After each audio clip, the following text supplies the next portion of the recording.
Madden's going to be performing some rehab exercises from a forearm fracture. So he has to strengthen those muscles around the radius and the ulna again. 4 movements. We're going to have wrist flexion, which is just a forearm curl, just a wrist curl. So he's going to bring his fingertips to his forearm, and he's going to perform that 10 times. Okay, once he's done that 10 times, he's going to roll his wrist over, and he's going to do wrist flexion. So 10 times, bringing the knuckles to the forearm. Bring that in. Good. Keeping that wrist nice and tight. Controlling that motion, keeping it nice and straight. You can roll it 90 degrees, and he will do wrist adduction, so bringing the thumb to the forearm. So nice and straight up, kind of like you're hammering.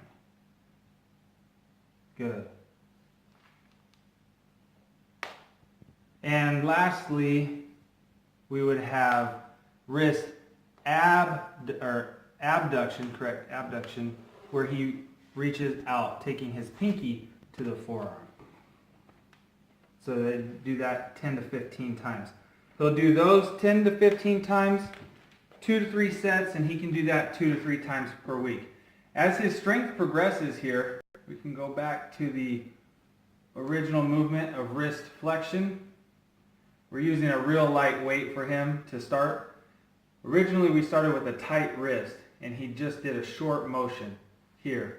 But what we want to do as we get stronger is allow the weight to roll open, roll the wrist open to the fingertips, and once it gets there, we roll it back in and then finish at the top. Back out and back up. Once we get strong there, we can change out the weight and try it with heavier weight as we get stronger.